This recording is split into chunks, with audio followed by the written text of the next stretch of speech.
Marcus Chen had always been the quiet kid in the back of the classroom. At 17, he preferred his physics textbooks to social gatherings, and his lunch usually consisted of whatever his grandmother had packed that morning. Today was no different except for the new student sitting 3 rows ahead. The girl was definitely not human. Her skin had a pale blue tint that seemed to shimmer under the fluorescent lights, and her hair was silver white, falling in straight sheets down her back. What caught Marcus's attention most were her ears, pointed and slightly larger than human ears, with intricate patterns of darker blue lines running along the edges. "Class, I'd like you to meet Zara Keth Mori," announced Mrs. Patterson, their biology teacher. "She's an exchange student from the Centauri system, here as part of the new intergalactic education initiative." The class murmured with interest. It had been only 5 years since first contact with alien civilizations, and seeing non-humans in everyday settings was still rare. Most aliens stayed in designated diplomatic zones or specialized facilities. Having one in their small-town high school was unprecedented. Zara stood gracefully, her movements fluid but somehow different from human motion. "Thank you for welcoming me to your learning institution," she said, her voice carrying a melodic quality with just the slightest accent. "I am honored to study among humans." Marcus noticed something others seemed to miss: the way Zara's hands trembled slightly when she spoke, and how she kept glancing at the clock on the wall. During lunch period, while everyone else headed to the cafeteria, he saw her slip into the library instead. Curious, Marcus followed at a distance. The library was nearly empty, save for a few students cramming for afternoon tests. Zara had chosen a corner table hidden behind the tall science fiction section. Ironic, Marcus thought. She sat with perfect posture, but her shoulders sagged when she thought no one was looking. That's when Marcus noticed the most telling detail. Zara had no lunch.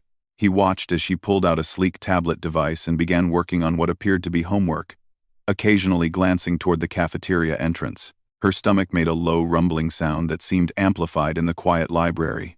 Marcus looked down at his own lunch: a peanut butter sandwich, an apple, a bag of chips, and 2 homemade chocolate chip cookies his grandmother had insisted he take. "You'll waste away if you don't eat properly," she'd said that morning, same as every morning.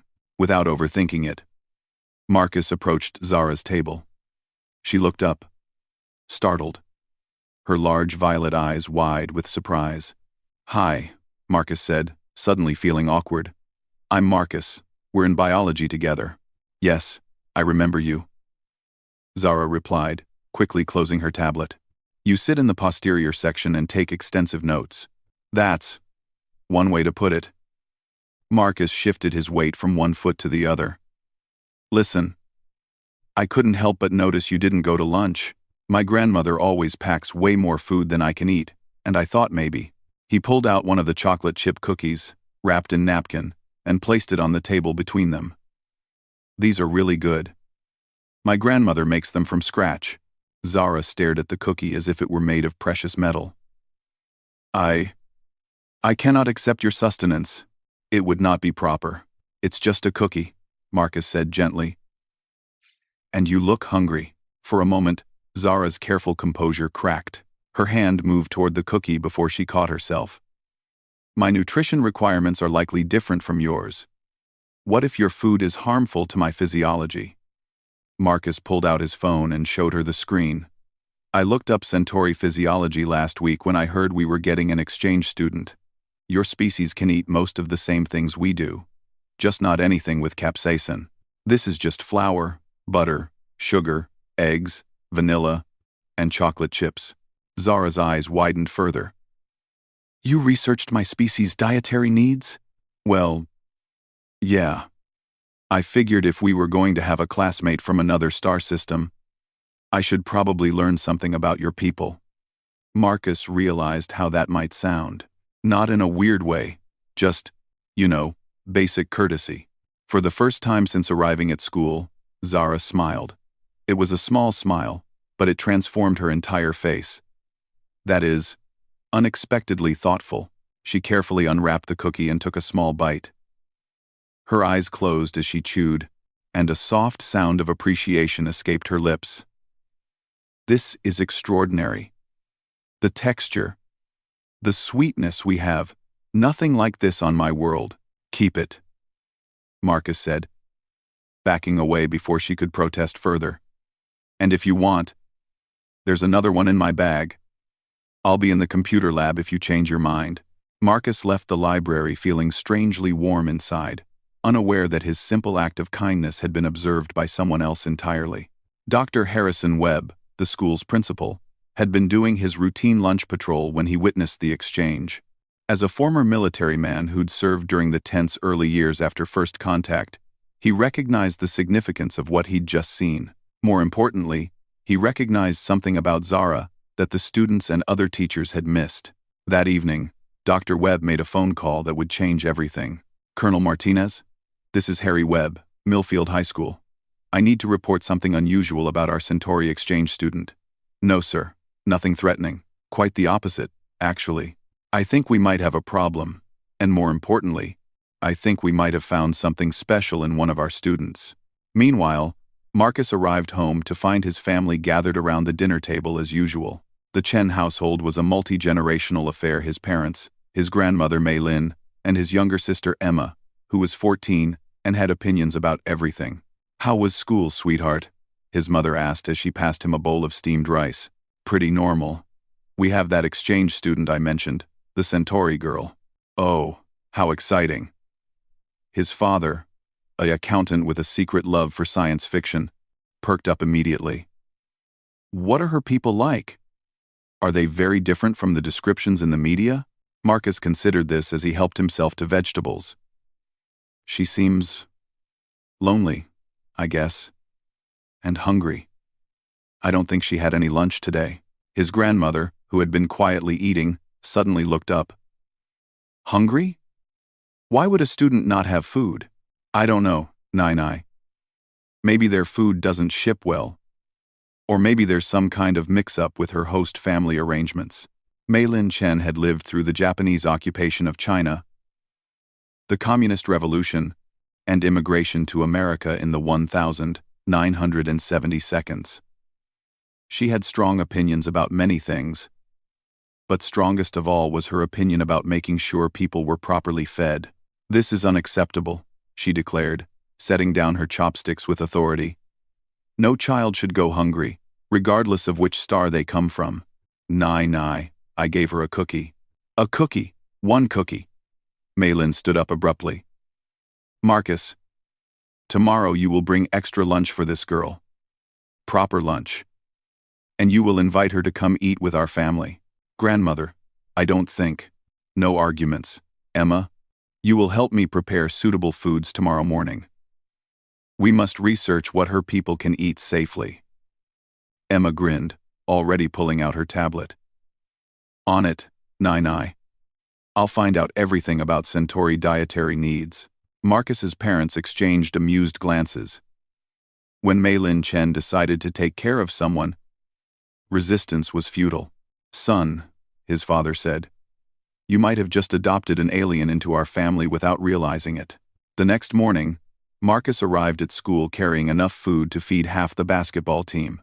His grandmother had spent 3 hours the previous evening preparing what she deemed appropriate nutrition for a growing alien girl, which apparently included soup in a thermos, fresh fruit, homemade bread, and enough rice to supply a small army. Nai went a bit overboard, Marcus muttered to himself as he struggled with multiple containers. He found Zara in the library again, but this time she wasn't alone. Principal Webb was sitting across from her, and both looked serious. Marcus hesitated, not wanting to interrupt what appeared to be an important conversation. "Understand that you've been managing on your own.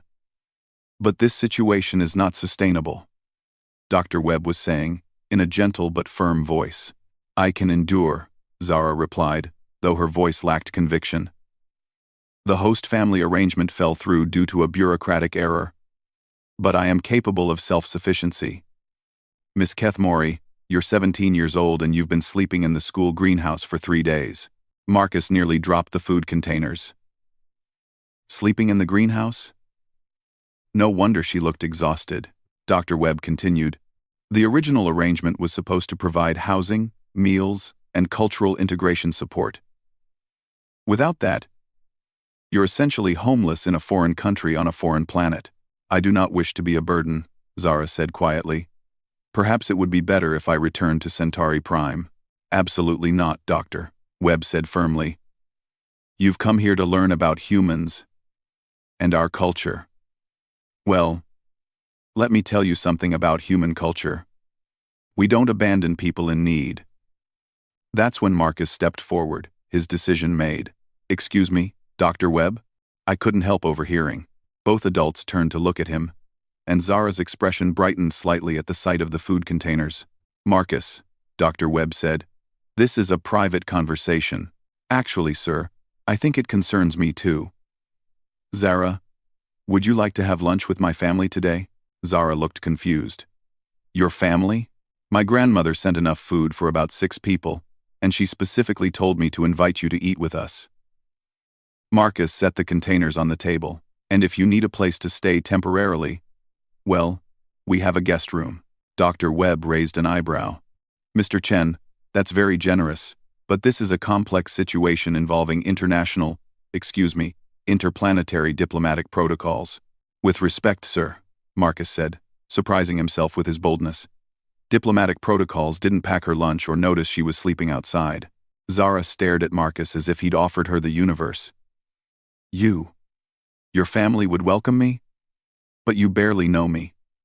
My grandmother has a saying, Marcus replied, opening one of the containers to reveal perfectly arranged dumplings.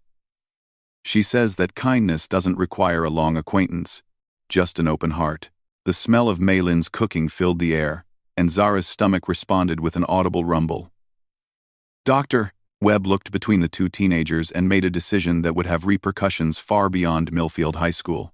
Miss Keth-Mori, would you be willing to consider a temporary homestay arrangement with the Chen family while we sort out the official housing situation? Zara's eyes filled with something that might have been tears, though the liquid was slightly more opalescent than human tears. You would truly welcome me into your home? My grandmother will probably adopt you officially if you're not careful, Marcus warned with a grin. She's been waiting for an excuse to cook for more people. For the second time in 2 days, Zara smiled. But this smile was brighter, more hopeful than the first. Then yes, she said softly, I would be honored to accept your family's kindness. Neither Marcus nor Zara realized that Dr. Webb was already mentally composing another report to his military contacts. A human family spontaneously offering shelter to an alien student might seem like a small thing. But in the delicate early years of interspecies relations, small gestures could have enormous implications. That afternoon, Marcus walked home with an alien in tow, carrying her single bag of belongings and trying to prepare her for the force of nature that was his grandmother. Just so you know, he said as they approached his house, Nai is going to probably hug you, ask you a million questions about your family, and try to feed you constantly. This sounds pleasant, Zara said, though she looked nervous. It is. But it can also be overwhelming. If you need space, just say so, okay? She'll understand. They paused at the front door. Through the window, Marcus could see his family bustling around the kitchen in preparation. Marcus, Zara said quietly, why are you doing this? Your species has no obligation to care for alien students. Marcus considered the question seriously. I guess because it's the right thing to do. And because my grandmother taught me that taking care of people is what makes us human. What makes you human? Zara repeated thoughtfully. I am beginning to understand why my people chose Earth for cultural exchange. Marcus opened the front door, and immediately the sounds and smells of home cooking enveloped them. His grandmother appeared within seconds, as if she'd been waiting by the door. Zara, Maylin exclaimed, rushing forward with arms outstretched. Welcome to our home, dear child. And just like that, Zara Keth-Mori of Centauri Prime found herself enveloped in the warm embrace of a Chinese grandmother who had decided that starving aliens were absolutely unacceptable in her vicinity. Come, come, Maylin said, ushering Zara toward the kitchen. You must be hungry. I have made soup very gentle on alien digestion. I researched carefully. As Marcus watched his grandmother fuss over Zara, adjusting her chair and serving her food with the dedication of a master chef, he felt a warm satisfaction in his chest. He'd done a good thing, a simple thing. He had no idea that his simple act of sharing a cookie was about to make him the most famous teenager in the galaxy. Outside, a sleek black car with government plates sat parked across the street, its occupants taking notes and making quiet phone calls to very important people who had suddenly become very interested in a small town called Millfield and a family named Chen. Within 48 hours of Zara moving in with the Chen family, 3 important things happened. First, Meilin Chen had somehow managed to discover and prepare 17 different Centauri-compatible dishes, turning their modest kitchen into what resembled a diplomatic banquet hall. Zara had gained 5 pounds and could no longer hide her amazement at human generosity. Second, Emma Chen had become the most popular girl at Millfield Middle School simply by virtue of having an alien sister, a fact she leveraged with the skill of a seasoned politician. Third, Director Sarah Mitchell of the Interspecies Cultural Exchange Program had personally boarded a transport from Geneva to figure out why her carefully planned exchange program had suddenly become a viral sensation across 6 different star systems. The viral sensation had started innocently enough. Emma, proud of her family's new addition, had posted a short video on social media showing Zara's reaction to tasting pizza for the first time. The clip 15 seconds of a Centauri teenager closing her eyes in bliss while declaring pizza a divine gift from human gods had somehow been picked up by intergalactic news networks. Within hours, human hospitality was trending across the known galaxy. "This is unprecedented," Director Mitchell said into her communication device as her transport descended toward the small town that had somehow become the center of interspecies attention. "We've spent 3 years carefully managing first contact protocols, and a 17-year-old with a cookie has done more for human-alien relations than our entire diplomatic corps." Her aide, a nervous young man named Phillips, consulted his tablet. "Ma'am, the Centauri government has formally commended the Chen family. The Rigelian Assembly has requested to establish similar exchange programs, and the Vegan Confederacy has offered to build a cultural center in this town specifically. Because of pizza," Director Mitchell said flatly. "Actually, ma'am, it's more than that. The social media analysis shows that people are responding to the authenticity of the interaction. No political agenda, no diplomatic maneuvering, just genuine kindness." Director Mitchell rubbed her temples. In her 15 years of diplomatic service, she'd never encountered a situation where spontaneous human decency had caused such widespread positive response. It was wonderful and terrifying in equal measure. Meanwhile, the Chen household was adapting to its new reality with characteristic resilience. "Marcus," his father said over breakfast, "there are news vans parked outside our house." "I noticed," Marcus replied, trying to maintain normalcy while cutting his toast into precise triangles. The way he'd learned Zara preferred them. It was a small thing, but he'd observed that she felt more comfortable when her food was organized in specific ways. Zara herself sat at the table wearing one of Emma's sweaters. Her own clothes had been deemed insufficient for human winter weather by Mei Lin, looking overwhelmed by the attention their family was receiving. "I did not intend to cause such disruption," she said quietly. "Perhaps I should contact my government liaison and arrange alternative accommodations." "Absolutely not," Mei Lin declared from the kitchen, where she was preparing what appeared to be enough lunch for a small army. "You are family now. Family does not abandon family because of nosy reporters. But the attention will die down eventually," Marcus's mother said gently. "People get excited about new things, but then they move on to the next story. What matters is that you're safe and comfortable here." Emma, ever practical, looked up from her cereal. "Besides, the reporters are being really respectful. Mrs. Patterson talked to them yesterday and explained that you're just a regular student who happens to be from another planet. They're more interested in the cultural exchange aspect than in bothering us personally." Marcus noticed that Zara relaxed slightly at this information. Over the past few days, he'd learned to read her body language, the way her shoulders tensed when she felt overwhelmed, how her hands moved in small, precise gestures when she was thinking, and the almost imperceptible way her skin tone shifted when she experienced strong emotions. There is something I must tell you, Zara said suddenly, her voice serious. About my situation on Centauri Prime.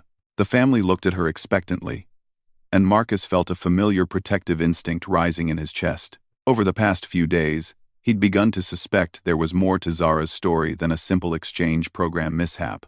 My presence here was not entirely voluntary, she continued. On my world, I am what you might call an outcast. Maylin immediately moved from the kitchen to sit beside Zara, her maternal instincts fully activated. What do you mean, dear? Centauri society is highly stratified. We have rigid social castes based on genetic markers and family lineage. I was born into the lowest caste, what you might translate as the unbonded. Zara's hands twisted in her lap. Members of my caste are considered unsuitable for higher education or social advancement.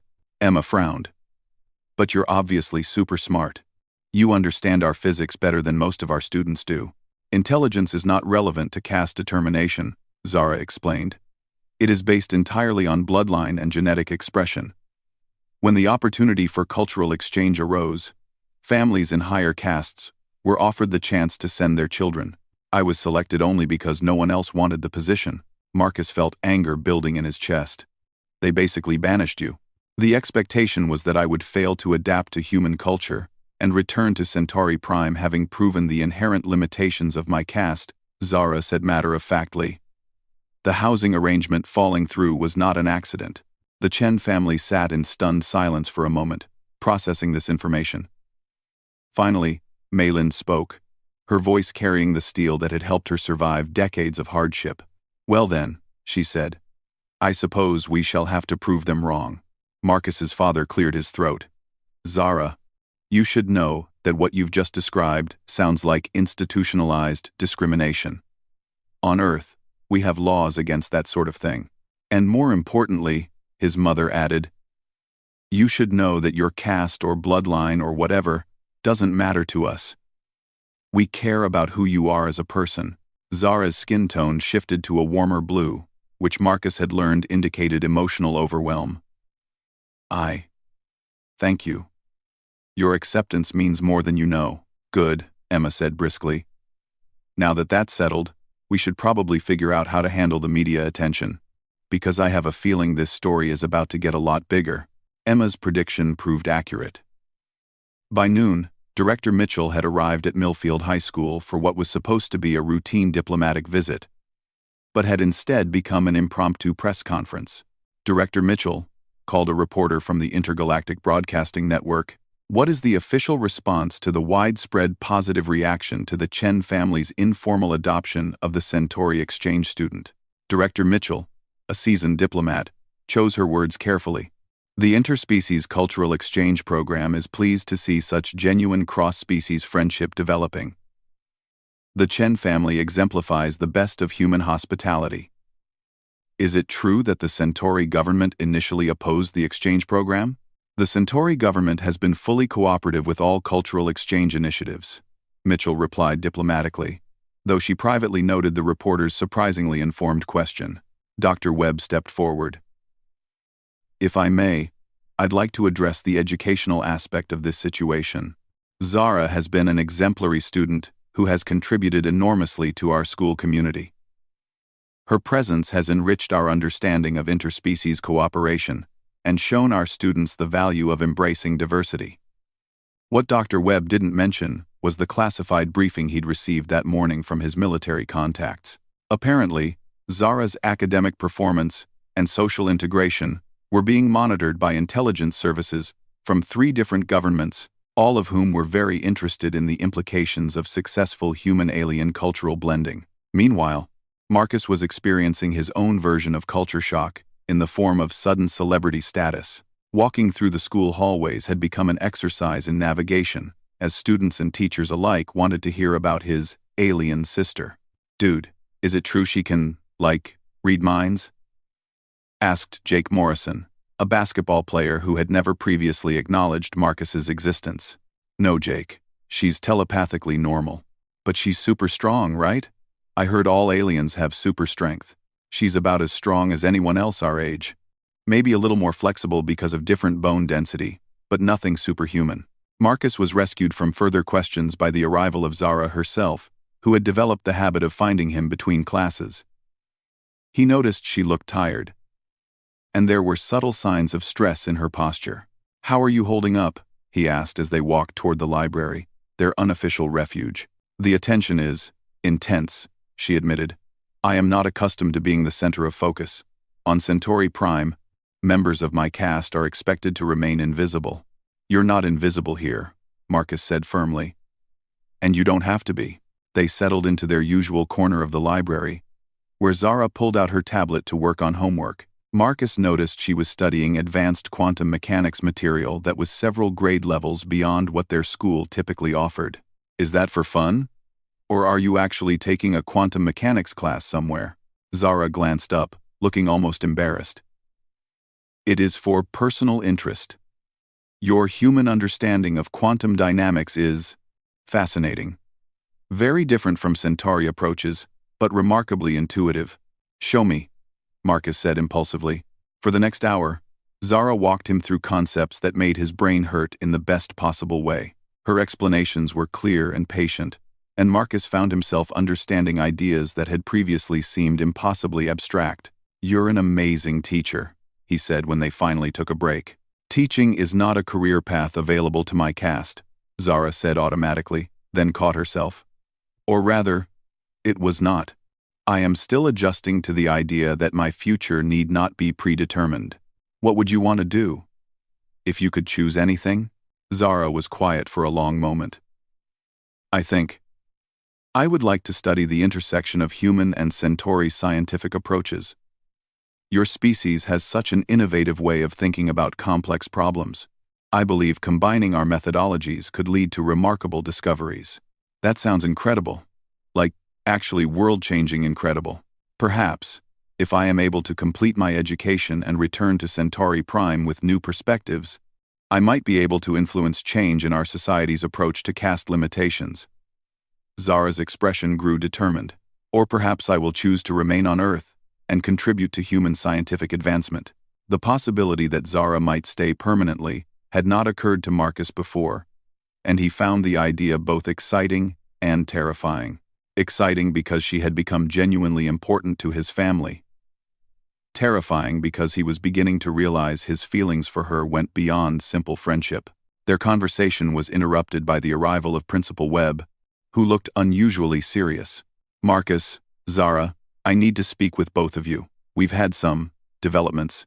They followed him to his office, where Director Mitchell was waiting along with two individuals Marcus didn't recognize, a stern-looking woman in a military uniform, and a tall, elegantly dressed man whose slightly pointed ears and silver hair marked him as Centauri. "Miss Keth Mori," the Centauri man said formally.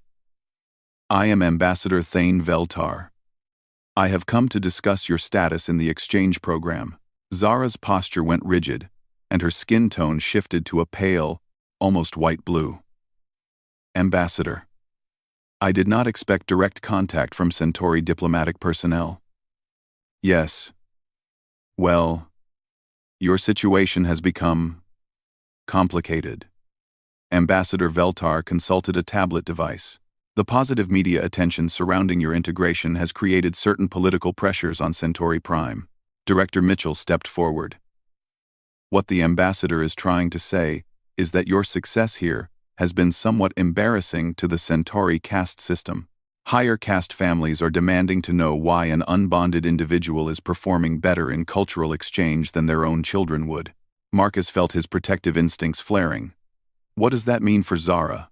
The military woman spoke for the first time. "It means, Mr. Chen, that there are parties who would prefer Miss Kethmori's exchange be terminated early to avoid further complications." "Absolutely not," Marcus said immediately. "She's part of our family now." "Mr. Chen," Ambassador Veltar said with condescending patience, "you do not understand the complex political implications. I understand that you're talking about destroying someone's life because she's making you look bad," Marcus interrupted, his voice rising. "And I understand that's completely unacceptable." Zara placed a gentle hand on his arm. "Marcus, please. The ambassador is correct about the political complexities. No, Marcus said firmly. This is exactly what my grandmother was talking about. Sometimes the simple right thing is more important than complicated politics. Dr. Webb, who had been listening quietly, finally spoke.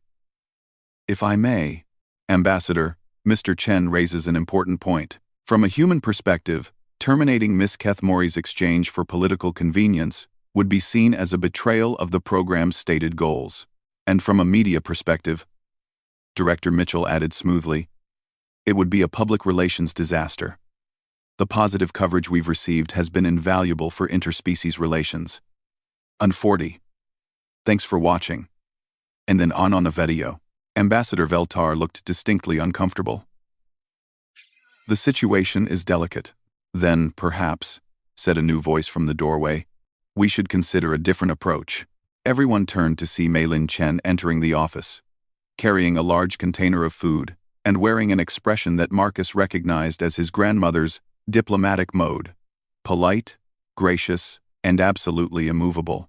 Mrs. Chen, Dr. Webb said, standing quickly. Nonsense, Meilin said briskly, setting down the food container and surveying the room's occupants. When my granddaughter's future is being discussed, it concerns the entire family. She turned to Ambassador Veltar and bowed slightly, a gesture of respect that nonetheless carried subtle authority. Ambassador, I am Meilin Chen. Welcome to our community. The ambassador, clearly caught off guard by this elderly human woman's presence, stammered a greeting. I have brought refreshments, Meilin continued, opening the container to reveal perfectly arranged pastries and the aroma of her famous tea. In my experience, difficult conversations are always improved by proper hospitality.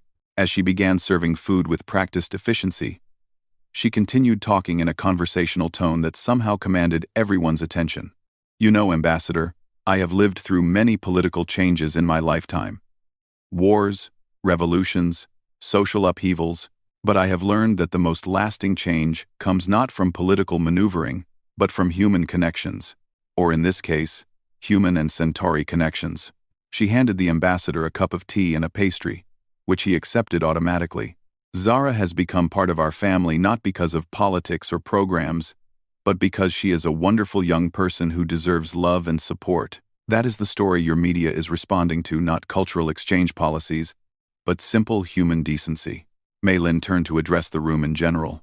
Now, if there are political complications on Centauri Prime because my granddaughter is succeeding beyond expectations, perhaps the problem is not with Zara's success, but with the system that created those expectations.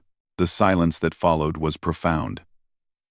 Finally, Director Mitchell cleared her throat. Mrs. Chen raises an excellent point. The success of this informal arrangement suggests that our formal exchange programs might benefit from similar approaches. What are you suggesting? Asked the military woman. I'm suggesting, Director Mitchell said slowly, that instead of terminating Miss Kethmory's exchange, we make it a model for future programs. Expand the homestay initiative. Involve local families more directly in cultural integration. Ambassador Veltar looked thoughtful as he sipped Meilin's tea. Such an approach might indeed address some of the political concerns on Centauri Prime. If we frame Miss Kethmory's success as the beginning of a new program model rather than an anomaly. Exactly, Dr. Webb said eagerly. We could develop a comprehensive curriculum around family-based cultural exchange. Miss Kethmory could serve as a case study and even help design the program. Marcus felt hope building in his chest as he watched the adults begin to see possibilities rather than problems. But it was Zara's reaction that mattered most. You would truly want me to stay? She asked quietly. Even with the complications my presence causes? Sweetheart, Meilin said firmly, you are not a complication. You are family. And family supports each other through difficulties. Zara's skin tone shifted to the warm blue that indicated deep emotion. I would be honored to contribute to such a program, and I would be honored to remain with the Chen family for as long as they will have me. That's settled then, Meilin declared, as if international diplomatic decisions were routinely made in high school principals' offices. Ambassador, you will stay for dinner tonight so we can discuss the details properly. And you, she pointed at the military woman, Will explain to whoever sent you that threatening my granddaughter is not acceptable behavior. As the adults began working out the practical details of this unexpected solution, Marcus caught Zara's eye and smiled.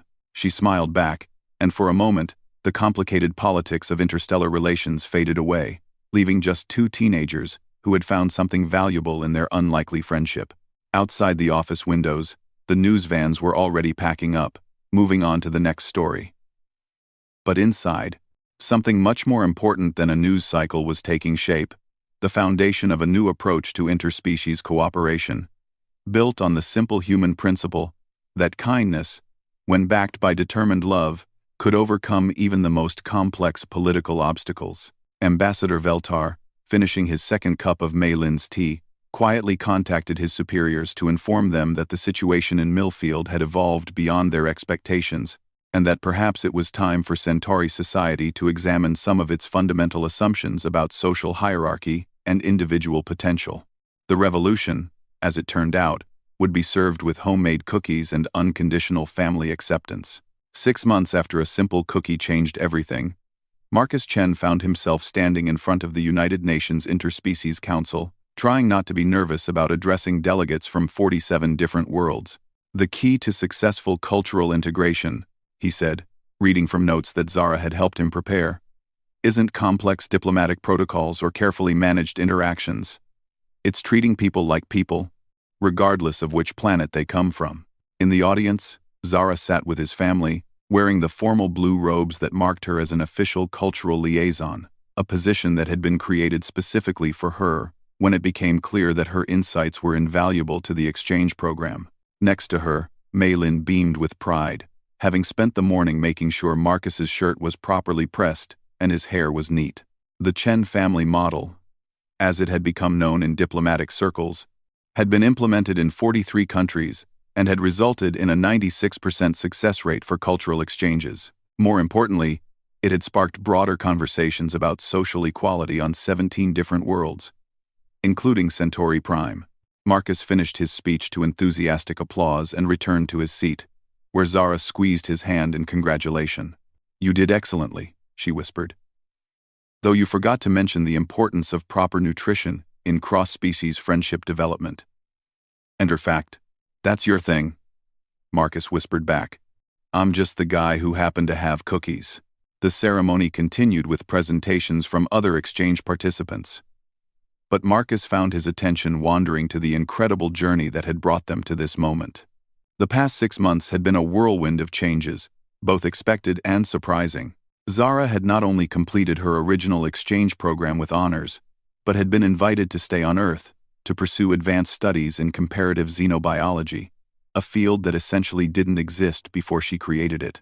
The Chen household had officially become a host family for the expanded exchange program, which meant their guest room was rarely empty. They'd housed students from the Rigelian colonies, a rather nervous young man from the Vegan Confederacy, and most recently, a brilliant engineer from the Arcturus system who had quickly bonded with Emma over their shared love of theoretical mathematics. Maylin had established what she called the Interstellar Kitchen Initiative, teaching cooking classes to alien students and their human hosts, while simultaneously learning to prepare foods from dozens of different worlds. Her cookbook, Feeding the Galaxy, A Grandmother's Guide to Interspecies Nutrition, was being translated into 47 languages and had somehow become required reading at diplomatic academies across known space. Emma had parlayed her early social media success into becoming one of the youngest licensed interspecies cultural consultants in North America, specializing in teenage cross-species social dynamics.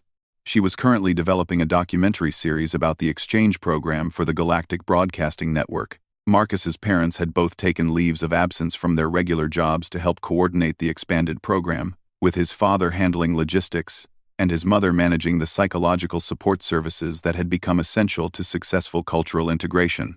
But the most significant change had been on Centauri Prime itself. The success of Zara's exchange, combined with the media attention and subsequent political pressure, had forced a long-overdue examination of the caste system. While full social reform would take generations, the first steps had already begun. Educational opportunities were being expanded to lower castes, and merit-based advancement programs were being piloted in several sectors. Zara had been offered a position as a cultural reform consultant for the Centauri government, a job that would have been unthinkable for someone of her caste just a year earlier. She had accepted, with the condition that she would continue her studies on Earth and maintain her residence with the Chen family. The real revolution, she had told Marcus one evening as they worked on their joint research project about adaptive learning methodologies, is not in changing laws or policies. It is in changing how people see each other. That research project had become something neither of them had expected. What started as a school assignment had evolved into groundbreaking work on cross-species educational psychology. Their paper, Cognitive Flexibility in Multi-Species Learning Environments, had been accepted for publication in the Journal of Interplanetary Education and had already been cited in policy documents from 12 different Asian governments. Universities across the galaxy were offering them joint admission to their xenopsychology programs. MIT had created a special interdisciplinary major just for them. The University of Centauri Prime, previously closed to anyone below the third social caste, had not only offered Zara full admission, but had requested that she help design their new Department of Human Studies. Marcus had been accepted to all of these programs, but he found himself leaning towards staying on Earth for college, not because he wasn't excited about the opportunities, but because somewhere in the past 6 months, Millfield had stopped feeling like a small town where nothing happened and started feeling like the center of something important. After the ceremony, the Chen family gathered for dinner at a restaurant that had been transformed by the town's new international status. What had once been a simple family diner now served cuisine from a dozen different worlds, and the waitstaff included humans, Centauri, Rigelians, and even a Arcturian, who had specifically requested transfer to Millfield after hearing about the legendary Chen family hospitality. "So," Marcus's father said, raising his glass in a toast, "what do we think? Has this all been worth the chaos?" "Define chaos," Emma said dryly. "Do you mean the time the Rigelian ambassador got food poisoning from Nai's experimental fusion cooking? Or when the documentary crew filmed me having an argument with Zara about quantum mechanics homework? I still maintain that your approach to wave-particle duality was unnecessarily complicated," Zara said with a smile. "See?" Emma gestured at Zara. "She's been corrupted by human stubbornness." Maylin laughed, a sound that had become more frequent as their household had filled with young people from across the galaxy. "I think," she said, "that we have learned the most important lesson of all. Family is not about where you come from, but about choosing to take care of each other." Marcus looked around the table at his family, biological and chosen, and felt a deep sense of contentment. His phone buzzed with a message from Dr. Webb, updating him on the latest exchange student applications. Apparently, there was now a waiting list of over 300 students who specifically requested placement in Millfield. "Actually," he said, "I think we've just gotten started." Later that evening, Marcus and Zara walked through the town center, which had been transformed by its new status as an official interspecies cultural zone. Street signs were posted in multiple languages, buildings had been retrofitted with accessibility features for non-human visitors, and the old movie theater now hosted live performances by artists from across the galaxy. "Do you ever regret it?" Marcus asked. "All the attention, the pressure, having your life become a symbol for interspecies cooperation?" Zara considered the question seriously, as she always did. "I regret that it was necessary," she said finally. "I regret that simple kindness is so rare that it becomes newsworthy. But I do not regret the outcome."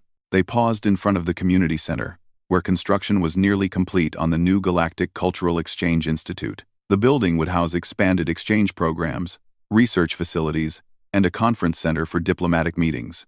A bronze plaque by the entrance would read, "Dedicated to the principle that understanding begins with sharing a meal." "Marcus," Zara said quietly, "there is something I must tell you." Marcus felt his heart skip slightly. Over the past months, his feelings for Zara had evolved from friendship to something deeper, but he'd been careful not to complicate their situation by addressing it directly. "What is it?"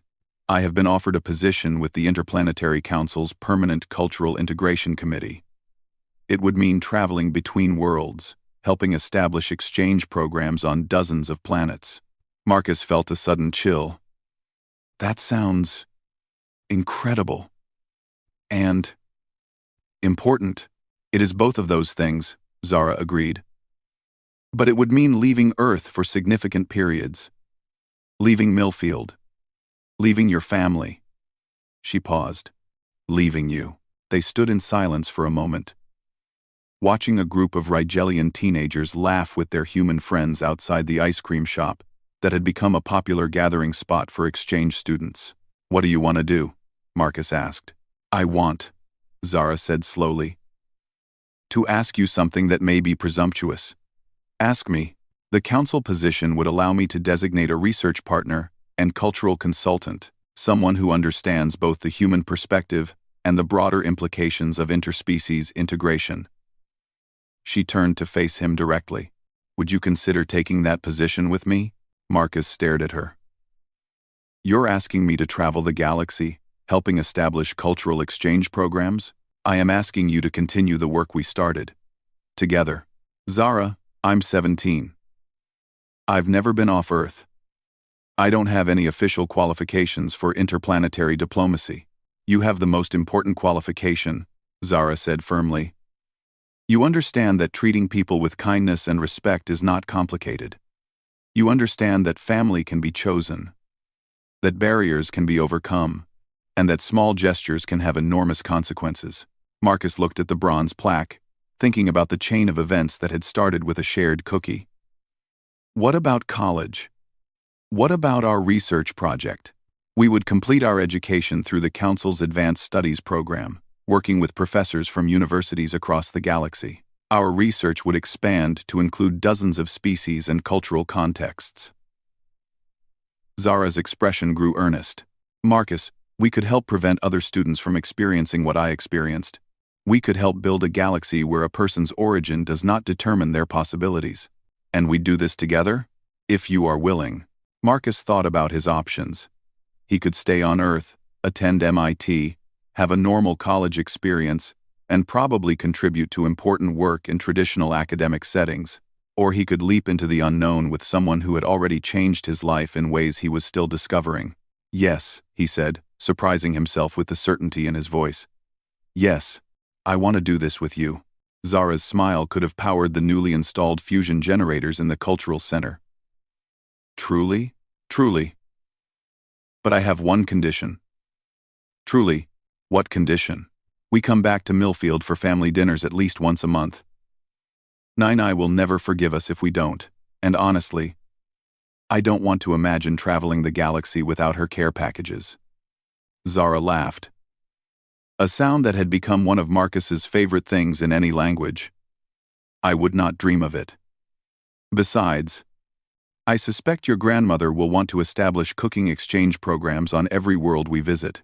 Definitely. She's already planning to teach Rigelian cuisine to the Diplomatic Wives Club. They walked back toward home, past the news memorial that had been erected to commemorate the cookie herd round the galaxy, a slightly embarrassing but oddly touching tribute to how small actions could create large changes. As they approached the Chen family house, they could see lights in the kitchen window where Mei Lin was undoubtedly preparing tomorrow's meals for whatever collection of human and alien teenagers would appear at their table. Emma's room glowed with the blue light of her computer screen as she worked on her latest documentary project. Their parents were probably in the living room, reviewing applications from prospective exchange families. Marcus, Zara said as they paused at the front gate. Do you think it will work? What we are planning to do? Marcus considered the question, looking at the warm lights of his home and thinking about all the families across the galaxy that they might help create similar warmth. I think, he said finally, that if we treat every person we meet the way Nai treats people who are hungry, we'll probably do okay. The grandmother principle of interspecies diplomacy, Zara said solemnly, then grinned. I believe that should be our first official policy recommendation. They went inside to find the kitchen full of the usual evening chaos, multiple species of teenagers working on homework, debating physics problems, and raiding Mei Lin's constantly replenished supply of snacks. The Arcturian student was attempting to teach Emma a complex mathematical concept using kitchen utensils as visual aids, while one of the Rigelians argued with Marcus's father about human baseball statistics. "Ah, good," Maylin said when she saw them enter. "Zara, the vegan student needs help understanding human humor. And Marcus, your father wants to discuss your college applications." "Actually, Nai," Marcus said. "We need to talk to the family about that." Within an hour, the entire Chen family, biological and chosen, had gathered in the living room to hear about the council opportunity. The reaction was everything Marcus had hoped for, and more. "My grandson, the interplanetary diplomat," his mother said, wiping away tears. "I always knew you were destined for something special. But this exceeds even my expectations. You'll need proper clothes for meeting alien dignitaries," his father worried. "And what about medical care on other planets?" "Dad, I'm sure the Interplanetary Council has figured out basic logistics." Emma was already pulling up information on her tablet. "This is so cool. Do you know what kinds of worlds you'll be visiting? Can I make a documentary about your work?" "Of course you can," Zara said. "Someone needs to document the development of new cultural integration methodologies." Maylin, who had been unusually quiet during the discussion, finally spoke. "This is good work," she said simply. "Important work. But you must promise me something." "Anything, Nai. You must remember that no matter how far you travel, no matter how many worlds you visit, or how many species you meet, you always have a home here. And you must remember that the most important part of any cultural exchange is ensuring that everyone feels welcomed and fed." "We promise," Marcus and Zara said simultaneously. "Good. Then I suppose I should begin researching the dietary requirements of the 47 species in the Interplanetary Council. Someone needs to make sure you eat properly while you are saving the galaxy." As the evening wound down, and the various students dispersed to their rooms for study time, Marcus found himself standing in the kitchen with Zara, watching her help his grandmother prepare ingredients for the next day's meals. "Are you nervous?" he asked quietly. "Terrified," she admitted. "But also excited. We have the opportunity to help create the kind of galaxy where no student ever has to sleep in a greenhouse because of bureaucratic failures or social prejudice." Marcus nodded, thinking about all the Zaras on all the worlds who might benefit from better cultural exchange programs. "When do we start?" "The formal position begins after we complete this school year. But I suspect," Zara said, glancing around at their bustling household, "that we have already started." 8. "Yeah," Marcus agreed, watching his grandmother teach an Arcturian teenager the proper way to fold dumplings, while Emma interviewed a Rigelian student about dating customs on his homeworld. "I think we have." 3 years later, Ambassador Marcus Chen and Dr. Zara Keth Mori Chen stood before the newly constructed Memorial to Interspecies Understanding on the capital world of the Galactic Federation, preparing to dedicate a monument that would commemorate the transformation of interspecies relations. The monument was simple: a bronze sculpture of 2 figures, sharing food, with an inscription in every known language. "Understanding begins with kindness. Kindness begins with choosing to care." In the audience, surrounded by delegates from hundreds of worlds, sat Mei-Lin Chen, now in her 80s but still making sure everyone around her was properly fed. She had become something of a legend herself, known throughout the galaxy as the grandmother who had taught the universe the importance of making sure no one went hungry, regardless of their species or social status. "You know," Marcus said to Zara, as they prepared for the dedication ceremony, "I still can't believe this all started with a cookie." Again, "It did not start with a cookie," Zara corrected gently, adjusting the formal robes that marked them as joint directors of the Galactic Cultural Integration Initiative. "It started with someone choosing to see another person's need and responding with kindness. The cookie was merely the vehicle." Marcus smiled, thinking about all the students they'd helped integrate, all the families they'd trained as hosts, all the worlds where cultural exchange had replaced suspicion and prejudice. Their work was far from finished. There were still species that remained isolated, still worlds where social inequality limited individual potential. Still too many young people who faced hunger and rejection because of circumstances beyond their control. But today, as he looked out at an audience that included beings from across the known galaxy, all gathered to celebrate the principle that simple human decency could bridge any gap. Marcus felt profound gratitude for the moment when he'd decided to share his lunch with a lonely alien girl. "Ready?" Zara asked, taking his hand. "Ready," he confirmed. Together, they stepped forward to address the assembly, carrying with them the lesson that Mei Lin Chen had taught them both. That family is not about biology or planet of origin, but about choosing to take care of each other. And that sometimes, the most important diplomatic achievement in the history of the galaxy could begin with something as simple as noticing that someone was hungry and deciding to do something about it. The speech they gave that day would be studied in diplomatic academies for centuries. But the most important words were the simplest. Understanding begins when we choose to see each other not as aliens, but as neighbors who might need a cookie. And in the audience, a proud grandmother nodded her approval and quietly began planning the menu for the reception dinner, because even on the capital world of the Galactic Federation, proper hospitality remained the foundation of all successful relationships.